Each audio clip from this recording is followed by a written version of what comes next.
Pour un État, identifier et surveiller sa population est depuis toujours un enjeu majeur. Mais aujourd'hui, au nom de la lutte contre le terrorisme et la criminalité, c'est devenu une priorité.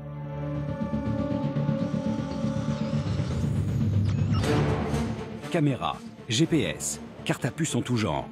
Dans les rues, dans les transports en commun et même dans les magasins, nos moindres faits et gestes sont enregistrés.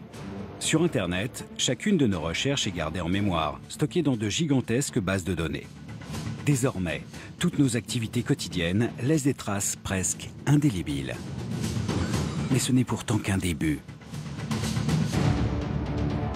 Dans le secret de leur laboratoire, ingénieurs, chercheurs et policiers développent sans cesse de nouveaux outils de surveillance. Demain, ces appareils seront capables de nous reconnaître, de nous profiler avec précision, de décrypter nos comportements, voire de les anticiper. Mouchard pour les uns, révolution technologique pour d'autres, bientôt ces capteurs intelligents seront présents tout autour de nous. Alors, ces nouvelles technologies permettront-elles réellement de mieux nous protéger? Quelles seront les contreparties de cette sécurité accrue? Pour vivre dans un monde plus sûr, les hommes doivent-ils accepter d'être bientôt tous tracés?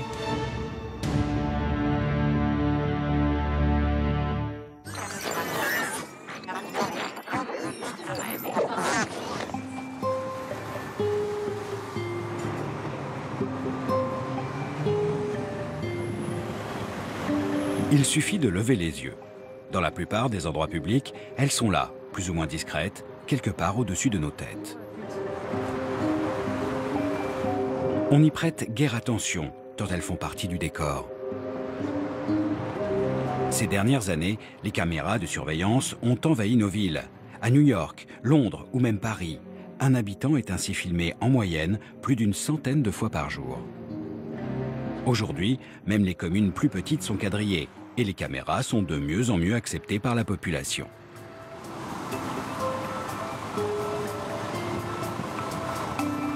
On ne parle d'ailleurs plus de vidéosurveillance, mais de vidéoprotection. Car l'enjeu de ce déploiement de masse, c'est bien sûr la sécurité. Il s'agit de dissuader les malfaisants, de protéger les biens et les personnes. Mais pour le Français Alain Bauer, criminologue de renommée mondiale, il ne suffit pas seulement d'avoir des yeux partout. Encore faut-il que les caméras soient réellement exploitées.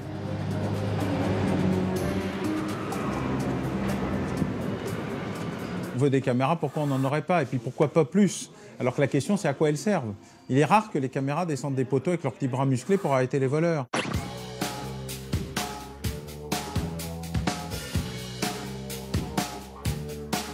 Inutile d'avoir une caméra à chaque carrefour si les images sont seulement enregistrées et non exploitables rapidement par les policiers. Pour Alain Bauer, mieux vaut concentrer le quadrillage sur les zones les plus criminogènes et installer des opérateurs pour visualiser les écrans comme c'est le cas à Paris. Si vous prenez le plan de vidéosurveillance Paris, c'est le plan le plus intelligent qui ait jamais été fait en matière de vidéo, car il a commencé à faire de la cartographie criminelle, à regarder ce qui se passait vraiment, quels étaient les flux criminels, comment ils étaient structurés et organisés, et ensuite, on a mis des caméras. C'est la première fois. Récemment, la capitale française s'est dotée d'un tout nouveau réseau de surveillance de ses rues. Avec près de 1100 caméras, le maillage n'est pas particulièrement dense, mais le dispositif rend déjà de nombreux services aux quelques 250 policiers de la préfecture qui l'utilisent chaque jour.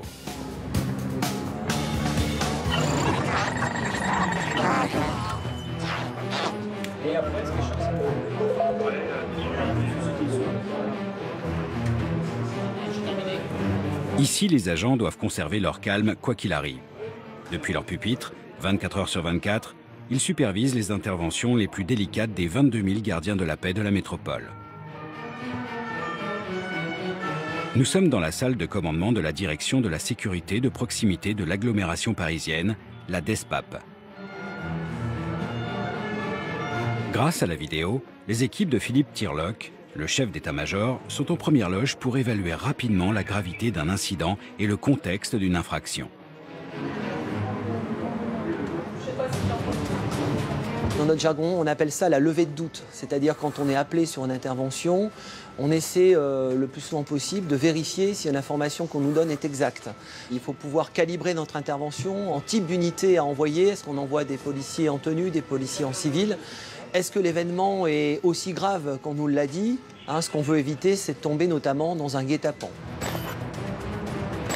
Les caméras effectuent des rondes automatiques, mais en cas d'alerte, l'opérateur peut choisir n'importe laquelle en un simple clic.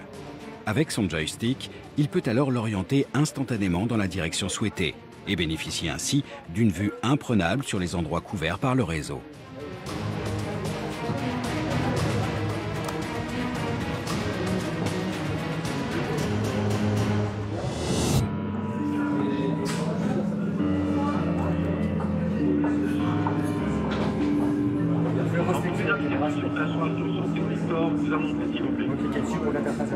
Les parties privées, comme les fenêtres d'appartements, les bureaux ou les restaurants, sont automatiquement floutées.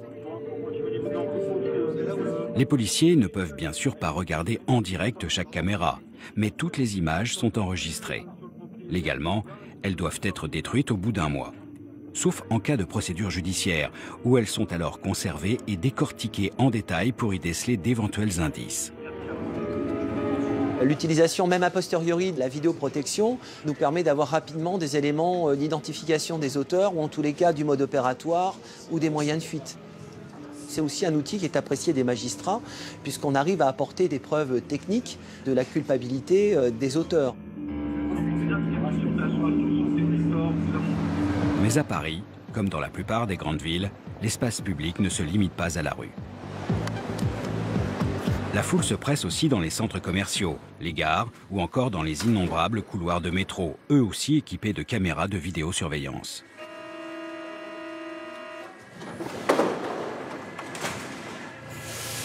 En tout, plus de 10 000 yeux supplémentaires scrutent en permanence les moindres faits et gestes des Parisiens.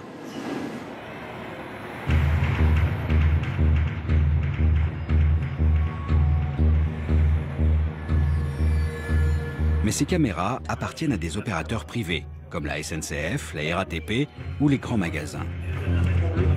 Alors, depuis 2 ans, le responsable technique du plan de vidéoprotection pour Paris, Gilles Robin, mène un projet unique en Europe.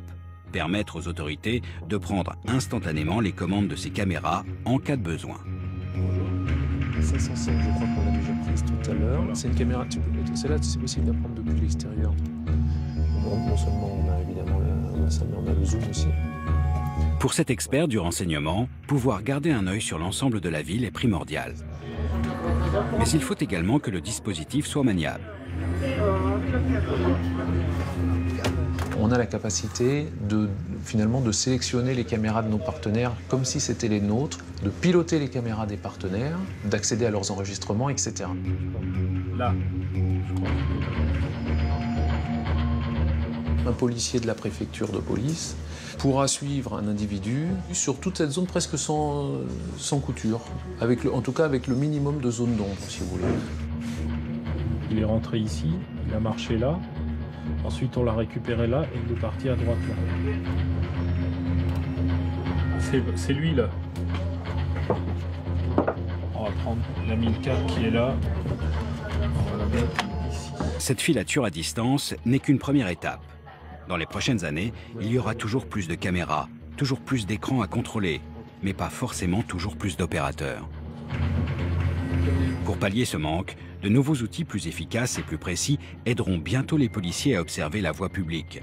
Ces systèmes de surveillance de demain, on les appelle des caméras intelligentes.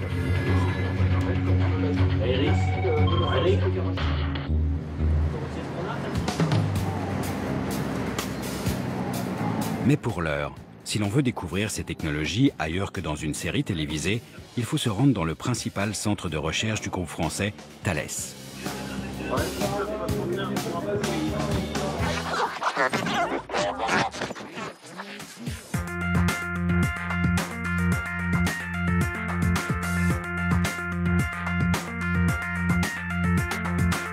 Ce leader mondial de l'électronique développe des systèmes pour l'aérospatiale, l'armée, mais également pour les professionnels de la sécurité. Philippe Moutou supervise les recherches dans les logiciels de traitement de l'image. Dans cette salle, il teste les dernières innovations maison en conditions réelles.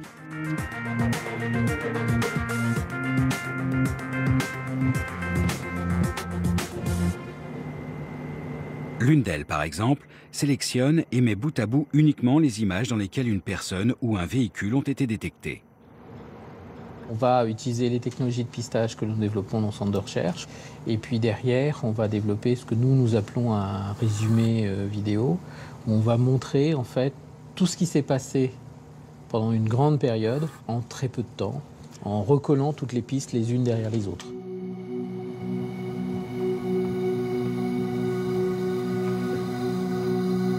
Malgré les apparences, ce tri automatique dans les images s'appuie sur des algorithmes ultra perfectionnés, mis au point dans les laboratoires de l'entreprise.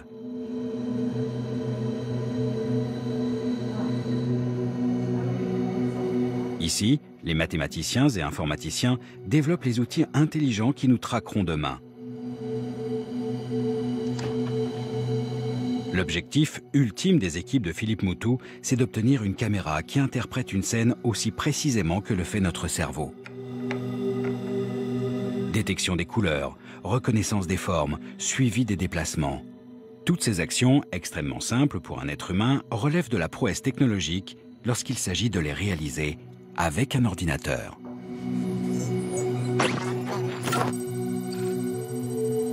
Il faut d'abord analyser un à un chacun des millions de pixels composant une image. L'objectif ? Définir les groupes qui constituent un seul et même ensemble homogène. Un individu ou un véhicule par exemple. Quand je vous regarde, je vois votre pull, je vois votre chemise. Moi, je sais que c'est un ensemble homogène. Par contre, l'algorithme mathématique, lui, il va dire « Ah non, le pixel qui est là, c'est pas le même que celui qui est à côté. » Voilà, là il est encore détecté. Ça marche assez bien. Une fois que cet ensemble homogène est délimité, il faut ensuite pouvoir le suivre dans le temps et dans l'espace. Là encore, le défi est de taille. Les caméras enregistrent 24 images par seconde et le logiciel doit être capable de les analyser en temps réel. Ça serait simple si cet ensemble homogène, il avait toujours la même taille et qu'il ne changeait pas. Mais l'ensemble homogène, il va tourner. Donc à un moment donné, il va être plus petit, il va être plus grand. Et comme disent les matheux, il va se déformer. Autre difficulté, les ensembles identifiés peuvent se croiser, se chevaucher. Pour les différencier, le système effectue alors de savants calculs afin de pister chaque trajectoire de façon unique. En étudiant ces déplacements, Philippe Moutou et ses équipes travaillent désormais sur un programme de détection des comportements atypiques, voire suspects. Mais c'est un travail de longue haleine. Il y a des événements qui sont à la portée du champ de recherche, en termes de détection de comportement, de compréhension de comportement qu'on pourrait qualifier d'anormaux. En effet, se dire je vais avoir une foule qui se déplace et une personne qui va traverser, une personne qui revient dans l'autre sens, oui, ça c'est à la portée de l'univers de recherche.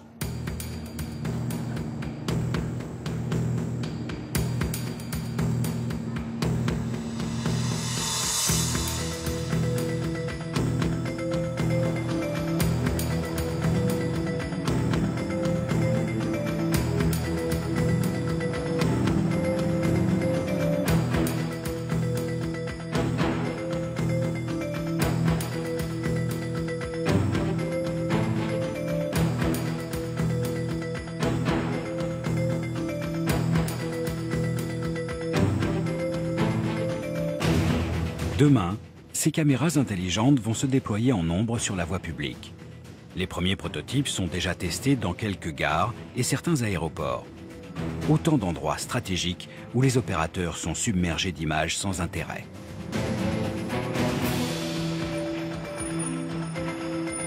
Si vous prenez la rue qui est ici et que vous vous postez pendant 6 mois, vous allez découvrir qu'à peu près 99% des gens cheminent dans cette rue de la même manière.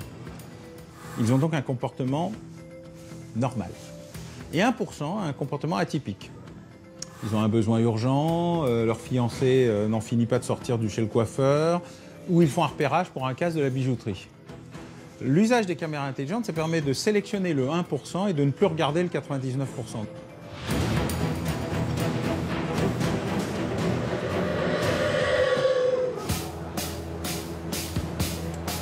Mais une fois les comportements suspects détectés, l'objectif des forces de l'ordre sera de mettre rapidement un nom sur les individus impliqués.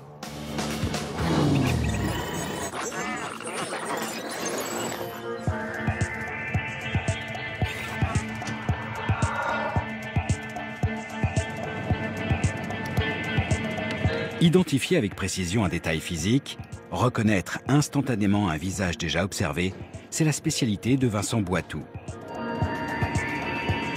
Ce brillant ingénieur dirige plusieurs projets de recherche au sein de l'entreprise Morpho, le numéro 1 mondial des systèmes d'identification biométrique. Aujourd'hui, le grand public découvre ces technologies au travers du passeport biométrique. On s'en sert par exemple pour franchir les frontières de façon automatique, sans douanier.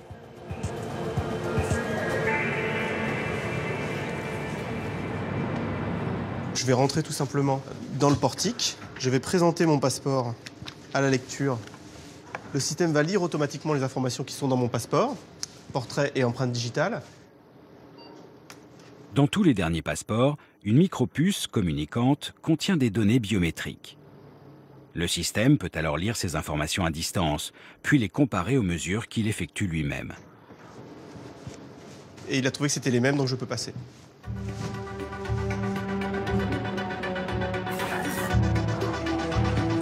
Aujourd'hui, ces mesures sont de plus en plus précises et instantanées. Il s'agit donc, de manière très simple, de présenter un caractère physiologique, votre visage, votre empreinte digitale, le dessin de votre iris, à une caméra. Des algorithmes, donc des logiciels, vont analyser cette image, en extraire ce qu'on appelle les informations caractéristiques et les stocker dans ce qu'on appelle un gabarit. Grâce aux points caractéristiques qui les constituent, chacun de ces gabarits permet d'identifier avec certitude un iris et une empreinte totalement différents d'un être humain à un autre.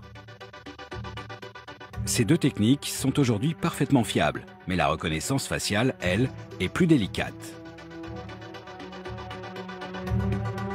L'enjeu aujourd'hui est donc d'améliorer cet outil qui permet d'identifier facilement et surtout à distance n'importe quel individu recherché.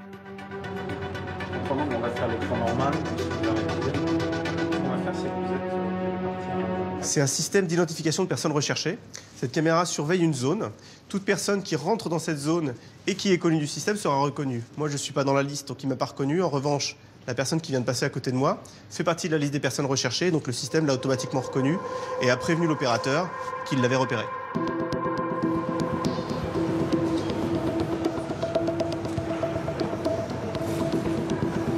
Ce procédé d'identification est complexe.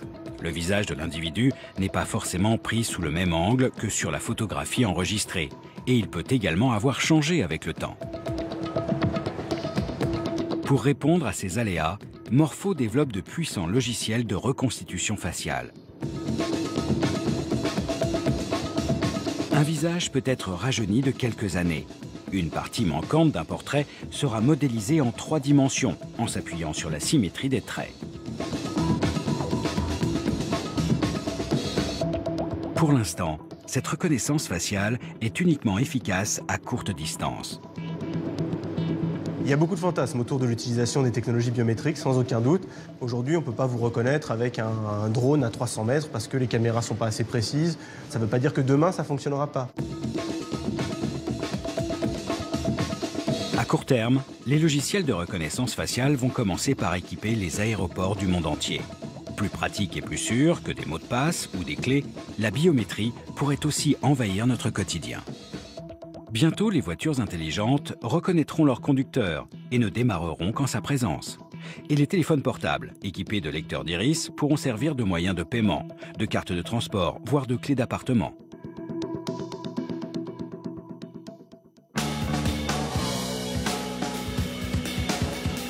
Toujours plus présents, ces outils devraient même s'immiscer encore plus intimement dans notre vie, en débarquant au cœur de nos maisons.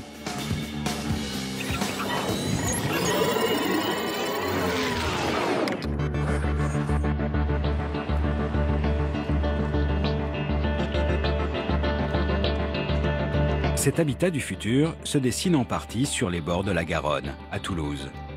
Au LAS, plus précisément, le laboratoire d'analyse et d'architecture des systèmes, un centre de recherche de renommée internationale en microsystèmes et en informatique.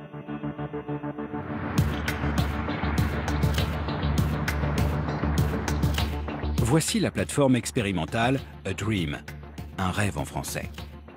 Sous une enveloppe de cellules solaires, ce bâtiment héberge des scientifiques chargés d'élaborer les capteurs domestiques de demain. Éric Campeau est électronicien. Ce matin, il profite d'une éclaircie pour effectuer quelques pas à l'extérieur. Il teste en réalité une petite puce insérée dans sa semelle. Celle-ci transmet en direct des informations sur sa vitesse et sa cadence à un ordinateur situé à quelques mètres de là.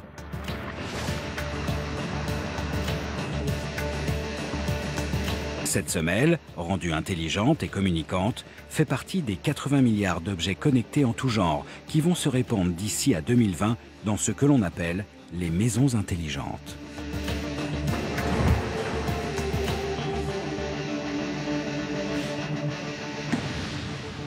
On va avoir des objets qui vont devenir de plus en plus communicants, de plus en plus intelligents. Et quand on va mettre en réseau ces différents éléments, eh bien, on va créer une intelligence, je dirais, de plus haut niveau qui va permettre de déterminer ou de rendre un diagnostic plus fiable de la situation.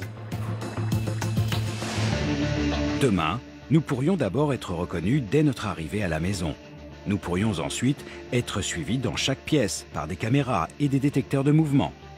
Dans les dalles du sol, mais également dans les fauteuils et dans le lit, des capteurs de poids pourraient aussi signaler notre présence en temps réel. Et chaque appareil électrique pourrait lui aussi devenir intelligent. Le réfrigérateur, la machine à café ou la télévision, tout comme la moindre ampoule et tous les interrupteurs.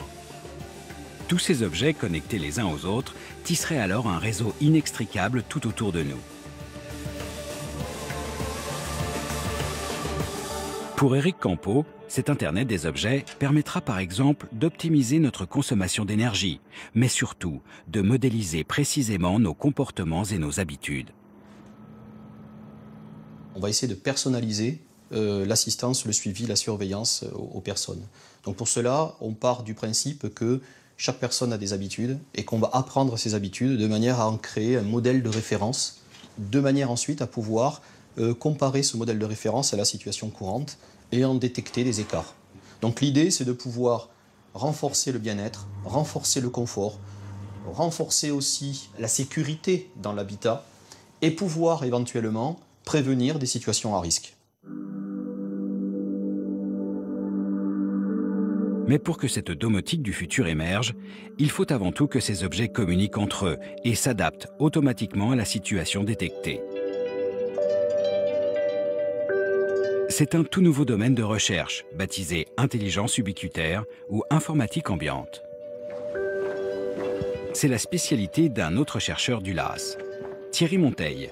Avec son équipe, il vient de concevoir une expérience originale, dont Madi Ben Alaya peaufine les derniers détails.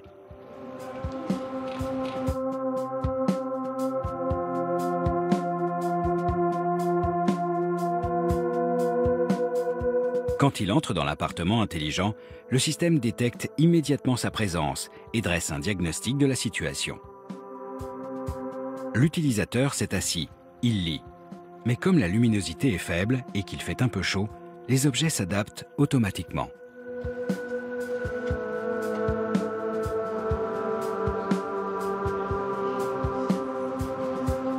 Par le passé, quand vous vouliez allumer une lumière, vous touchiez à votre interrupteur et ça allumait la lumière. Avec la progression de la domotique, on fait ça maintenant par exemple à travers une tablette ou un smartphone. Et maintenant, on va même plus loin, on peut commencer à capter en fait l'onde cérébrale et pouvoir piloter par la pensée ces capteurs. En enfilant ce drôle de casque, l'utilisateur entre en effet dans un nouveau monde.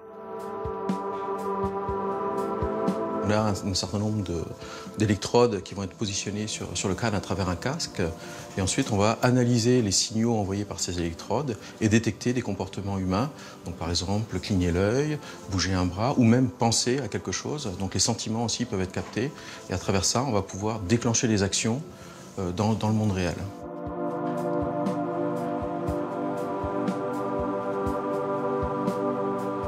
Piloter les machines par la pensée. Le projet de l'intelligence ubiquitaire semble fou. Avec l'avènement des objets intelligents, il semble maintenant à portée de main. Mais il y a tout de même une contrepartie. On peut savoir quand est-ce que la personne rentre. En fonction, par exemple, de l'énergie consommée, on peut savoir qu'elle est en train de prendre une douche parce qu'elle a allumé son chauffage dans sa salle de bain. Donc en effet, c'est très intrusif. On peut vraiment deviner tout ce que fait la personne derrière.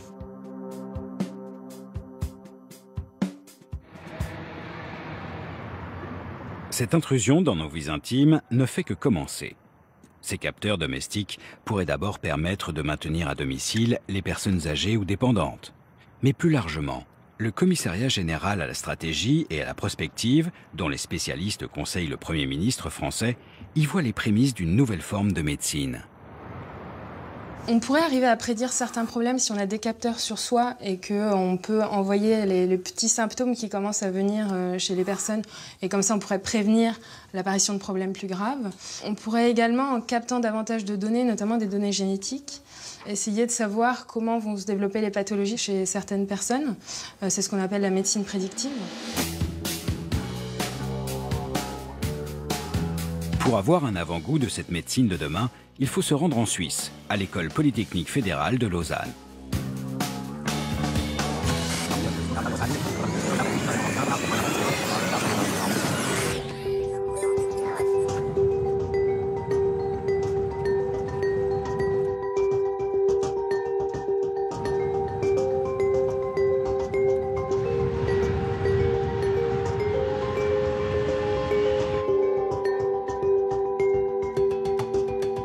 Au pied des Alpes et au bord du lac Léman, ce campus abrite des chercheurs mondialement connus dans tous les domaines.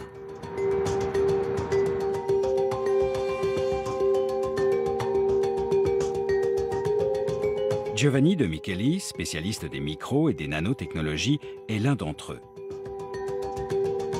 Avec son collègue Sandro Carrara, il développe depuis plusieurs années une innovation susceptible de transformer le quotidien des patients souffrant de maladies chroniques, comme les diabétiques par exemple.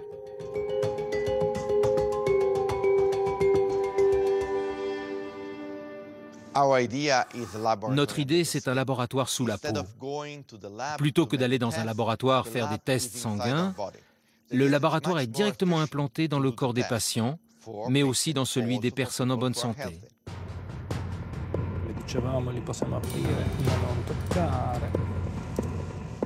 Sur quelques millimètres carrés à peine, cette puce est un véritable concentré de technologie. Outre son électronique, elle embarque plusieurs capteurs microscopiques destinés aux tests sanguins. Chacun de ces détecteurs contient un réactif capable de reconnaître spécifiquement une molécule donnée. Ils peuvent alors mesurer des doses médicamenteuses ou des taux de glucose, mais aussi détecter en amont la présence d'éventuels éléments pathogènes. Pour effectuer ces examens, la puce sera implantée à quelques centimètres sous la peau. Elle sera couplée à un autre dispositif électronique, un patch, disposé à la surface du corps. En émettant une onde radio, ce patch sera directement relié à la puce. Il pourra ainsi transmettre instantanément les résultats des tests via une tablette à un médecin. L'onde générée par le patch fournit de l'énergie à la puce en même temps que des informations sur les tests à effectuer.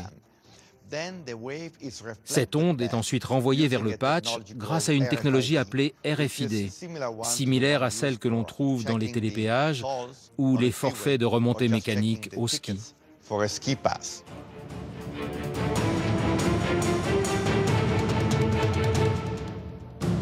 Ces dernières années, Giovanni De Micheli et son équipe ont considérablement miniaturisé le dispositif. La technologie progresse à un rythme inouï. Voici le prototype que nous avons conçu il y a 5 ans. Et désormais, tous les composants sont réunis sur l'un de ces appareils. Aujourd'hui, l'implant est équipé de 6 différents capteurs.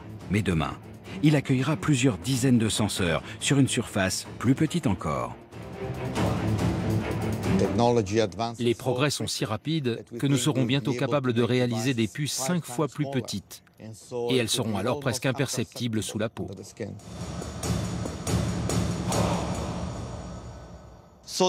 Donc, la promesse de cette technologie est d'avoir des dispositifs plus petits, reproductibles à bas coût, et qui seront donc applicables à une large partie de la population.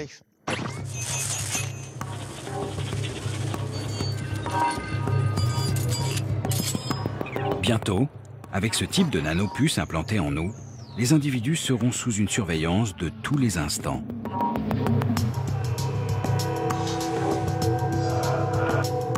Pour notre sécurité et notre santé, ces capteurs récolteront des données de plus en plus intimes. Notre image, notre identité, nos habitudes domestiques et notre état de santé.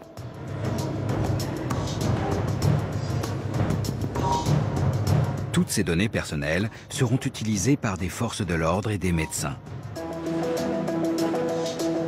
Mais qui d'autre pourrait y avoir accès? Ne risque-t-elle pas de tomber aussi entre de mauvaises mains?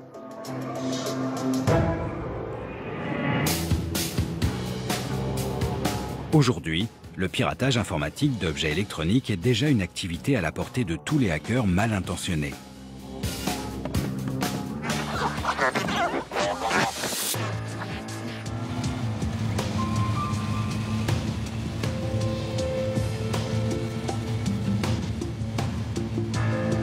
Retour dans la région de Toulouse.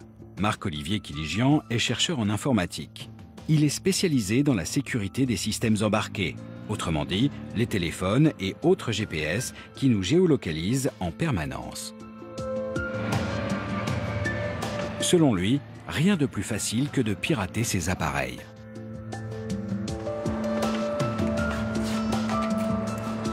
Un principe de base en sécurité, c'est que rien n'est 100% sûr.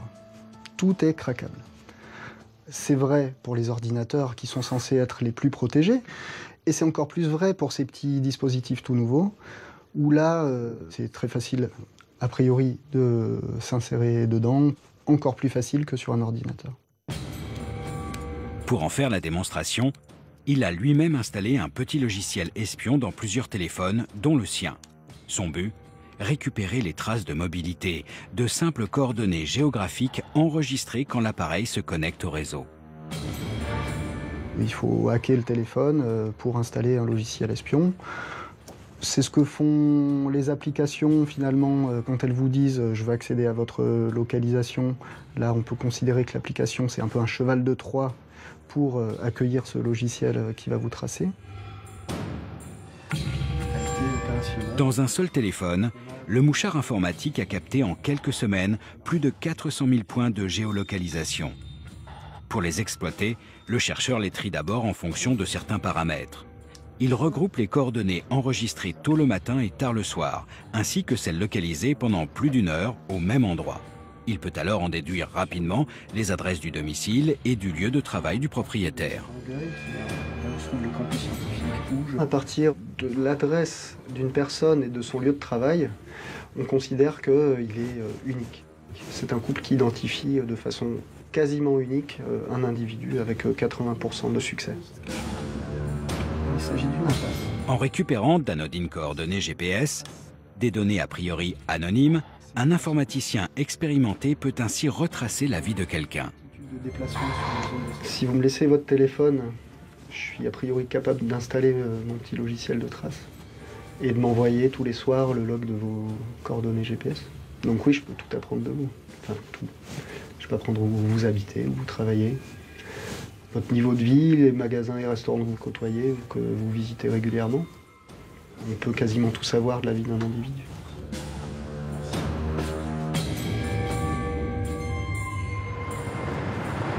Avec des capteurs toujours plus précis et toujours plus présents autour de nous, en particulier les objets intelligents et les puces implantées, ce portrait robot sera encore plus étoffé. C'est un risque pour la vie privée, mais cela favorise aussi l'apparition de nouvelles menaces. Tous ces dispositifs intelligents censés nous protéger sont aussi piratables. Et ça ouvre un espace à la menace, puisque le cyberhacking a montré que même les États les plus structurés, les plus organisés, étaient fragiles de ce point de vue-là et qu'on pouvait détruire un réseau, quel qu'il soit.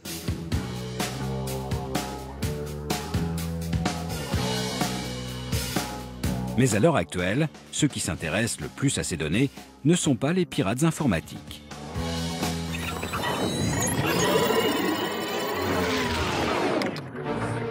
Ce sont surtout des sociétés bien connues de tous qui ont pignon sur rue. Celles-là même qui nous fournissent nos téléphones, nos ordinateurs, ainsi que tous les services que l'on trouve gratuitement en ligne. Sur Internet, rien n'est pourtant vraiment gratuit. Pour Apple, Microsoft, Amazon, Facebook, Google et tant d'autres, c'est un juteux marché de plusieurs milliards de dollars. Et le produit, c'est l'internaute, c'est nous. Chaque recherche, chaque page, chaque clic, nos moindres connexions sont suivies à la trace, notamment par des cookies, ces petits logiciels espions laissés sur notre ordinateur par les sites visités. Mais la plupart des traces que l'on laisse en ligne, et les plus riches aussi, ce sont celles que l'on met sciemment. Des commentaires, des photos et des likes, des tweets, des recherches de trajets. Toutes ces informations personnelles sont stockées dans de gigantesques bases de données, puis analysées. Le but, nous profiler et faire de la publicité ciblée en fonction de nos goûts personnels. Richard Stallman, créateur des logiciels libres et référence pour les informaticiens et hackers du monde entier, dénonce ce modèle économique établi par les géants du net. Ces sociétés ne donnent pas vraiment le choix aux utilisateurs. Elles leur disent « Voici un service très attractif, où vous pourrez parler à tous vos amis si vous l'utilisez aussi. Mais le prix de ce service, c'est d'abandonner votre vie privée. » Bien sûr, tout le monde sait que ce sont des entreprises qui gagnent de l'argent avec la publicité.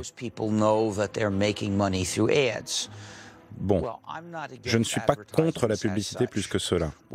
Mais ce dont les gens ne se rendent pas forcément compte, c'est l'ampleur de la surveillance qu'exercent ces entreprises. Et le problème, c'est que la publicité consiste désormais à traquer les gens.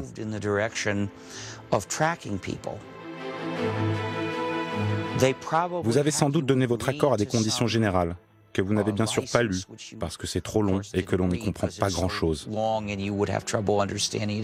toute façon, la plupart des gens ne lisent pas ces conditions, alors qu'elles disent « Ce logiciel va nous envoyer automatiquement des informations afin que ce programme et nos services s'améliorent. » Ce qui veut dire en réalité qu'ils vont nous espionner à volonté. Et oui, ils nous espionnent. Le plus actif dans cette surveillance globale du net est sans aucun doute Google. Le célèbre moteur de recherche multiplie les services dans tous les domaines. Messagerie, cartographie, partage de photos, de vidéos.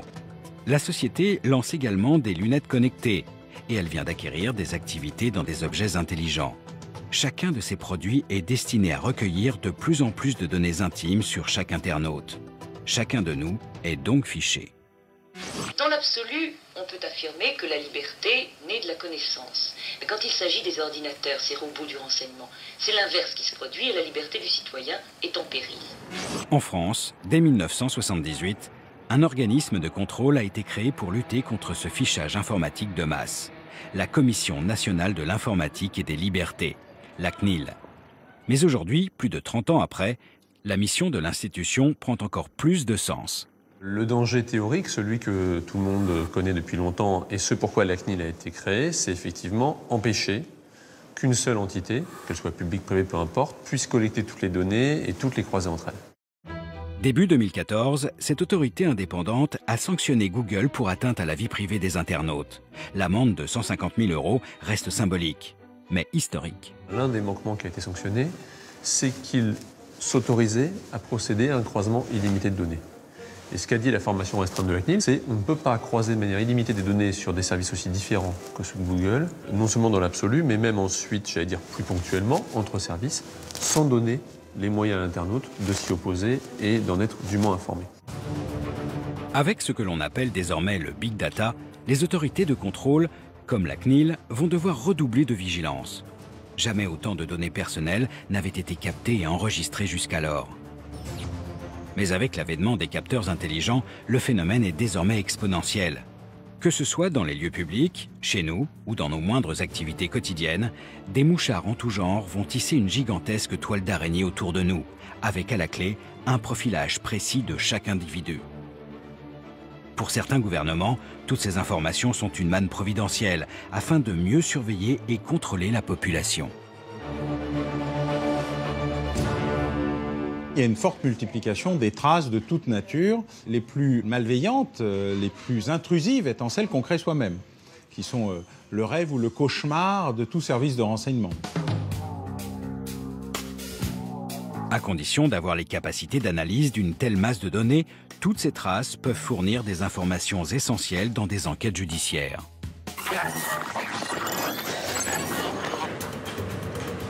Dans ce laboratoire de l'Institut de recherche criminelle de la Gendarmerie nationale, les experts scientifiques décortiquent les indices trouvés sur les scènes de crime. Leur spécialité, faire parler les cartes SIM, les disques durs d'ordinateur, les téléphones portables. Entre les mains du capitaine Létriard, ces appareils électroniques n'ont pas beaucoup de secrets.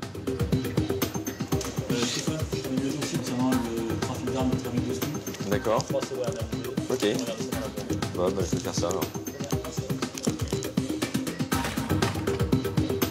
Grâce à de puissants logiciels, cet expert en extraction de données arrive à retrouver des informations pourtant effacées par le propriétaire du disque dur. L'extraction de données, dans un premier temps, c'est de faire une copie mémoire, donc une copie intégrale de la mémoire du téléphone ou du disque dur. Et par la suite, une fois qu'on a fait cette copie-là, on va travailler pour faire de l'analyse de toutes les données qui sont présentes pour pouvoir apporter des éléments supplémentaires dans les affaires en cours. Lors de cette copie intégrale, le logiciel explore également les parties inutilisées de la mémoire. Ces fichiers, invisibles normalement pour l'utilisateur, ne sont pas vides. Ils stockent les données effacées. Et une 5G. Avec des smartphones, les indices sont particulièrement précis. Grâce à ce dispositif mis au point par une société israélienne, le capitaine Létriard peut sonder rapidement plus de 500 modèles différents de téléphones. Les données qu'on peut retrouver typiquement dans les smartphones, c'est ce qu'on retrouve dans la vie de tous les jours. Hein. C'est les messages SMS, MMS, les emails, les photos, les vidéos, les appels, les contacts, les applications qui ont été installées dessus, éventuellement Twitter, Facebook ou d'autres de réseaux sociaux.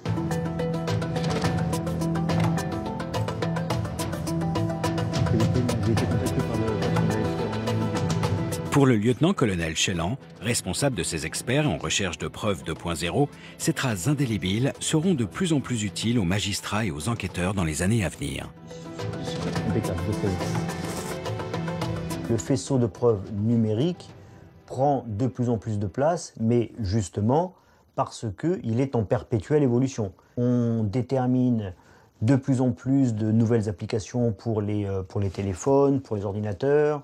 Bientôt, on pourra commander sa maison entièrement à distance avec son téléphone portable. D'ores et déjà, on peut commander certains véhicules à distance avec notre téléphone portable, ce qui, il y a seulement 6 mois ou 1 an, était impensable. Et tout cela va encore aller en évoluant. À terme, avec la généralisation de l'empreinte numérique, certains envisagent même d'aller plus loin, en se servant de toutes ces données pour anticiper les crimes.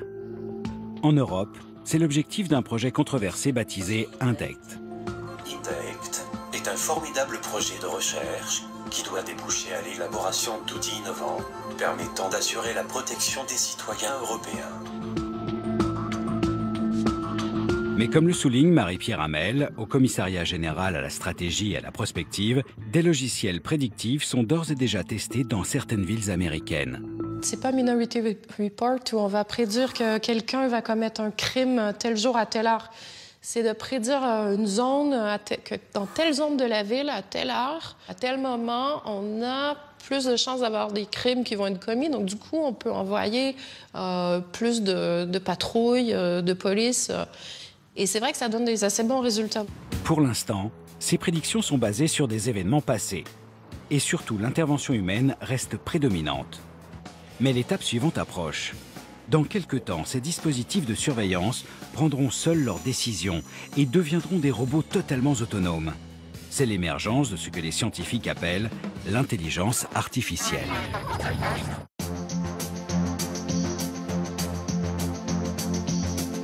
Chez Spirops, une start-up fondée par Axel Buendia et Jérôme Wabian, les ingénieurs programment des ordinateurs et des robots afin de les rendre intelligents.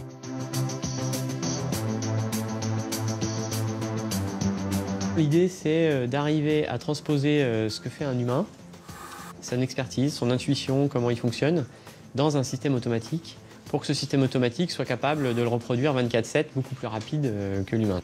Afin de devenir autonome, que ce soit une caméra ou un robot, une machine devra d'abord parfaitement comprendre les situations et anticiper précisément les comportements. Aujourd'hui, c'est très difficile d'anticiper et de prédire le comportement d'une personne. Mais par contre, on peut avoir des informations assez pertinentes sur qu'est-ce qui risque d'arriver sur plusieurs personnes. Pour affiner les prévisions, les ingénieurs de Spirops développent des logiciels de simulation où chaque personnage virtuel est doté d'intentions et de sentiments. L'idée n'est pas seulement de calibrer la taille des couloirs et de voir combien de personnes on peut mettre dans une gare ou dans une rue, mais vraiment de mesurer l'usage que vont faire les gens de cet espace, comment ils vont se sentir dedans, quels vont être leurs ressentis. Alors on ne peut pas tout anticiper et tout simuler, mais on essaie de mesurer des choses intéressantes comme la frustration. On peut aussi mesurer des situations de stress. Est-ce que je me suis senti compressé, stressé? I am so excited.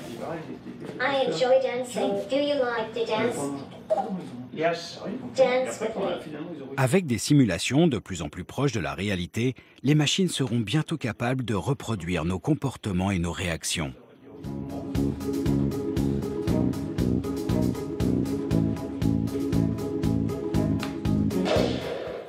À ce moment-là, des robots pourraient être déployés pour nous assister et nous surveiller. Mais pour Axel Buendia, il faudra alors qu'il soit également doté d'une certaine forme d'éthique. Un robot, pour lui, que ce soit déverrouiller une porte ou appuyer sur une gâchette d'une mitrailleuse, pour lui, c'est un ordre qu'il envoie à un de ses effecteurs. Techniquement, il ne fait pas la différence entre les deux. Donc aujourd'hui, doter les robots d'éthique, c'est doter les robots de capacité d'anticiper les résultats de leurs actions. Et là, on est typiquement dans l'intelligence artificielle. Yes. That makes me feel happy. Donner de l'éthique, voire une conscience à un robot. Cela semble être de la science-fiction. Pourtant, dans le monde de demain, ce sera indispensable. Avec tous ces capteurs et toute cette intelligence ambiante, un nouveau monde se prépare. Un monde de nouveaux services. Un monde avec un meilleur suivi médical, un meilleur confort et sans doute plus de bien-être. Mais nous serons alors surveillés par des machines, des objets, des robots qui n'en ont pas l'air. Dans ce monde de demain, la vie privée sera même devenue une utopie, comme l'estiment déjà certains. Mais sera-t-il pour autant plus sûr ?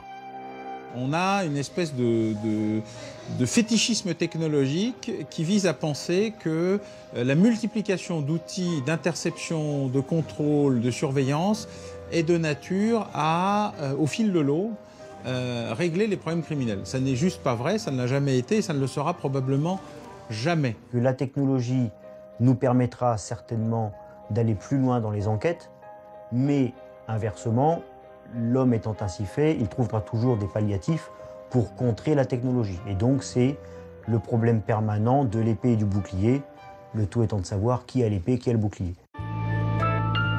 Ces nouvelles technologies portent en elles un risque intrinsèque majeur.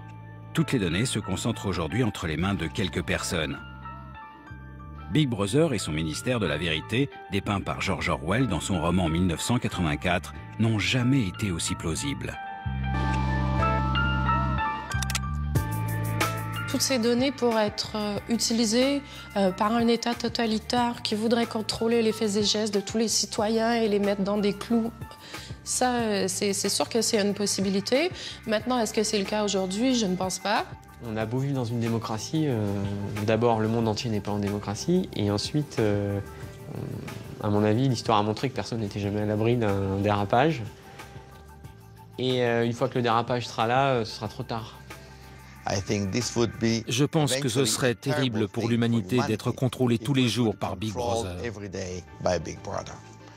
L'un des devoirs des scientifiques est de s'assurer que toutes ces technologies participent réellement à notre bien-être et non pas au contrôle de l'humanité.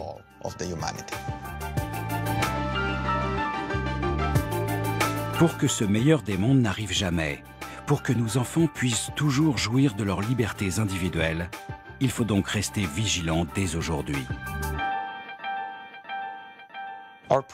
La vie privée est essentielle. Et toutes les innovations qui attaquent nos vies privées sont dangereuses. Et justement, le rôle d'un gouvernement est d'empêcher les entreprises d'introduire ce type d'innovation. Le débat aujourd'hui n'est pas Big Brother ou pas Big Brother, c'est l'équilibre entre la technologie et son contrôle, et notamment son contrôle citoyen, la capacité à se demander qu'est-ce qui vaut la peine et qu'est-ce qui ne sert à rien.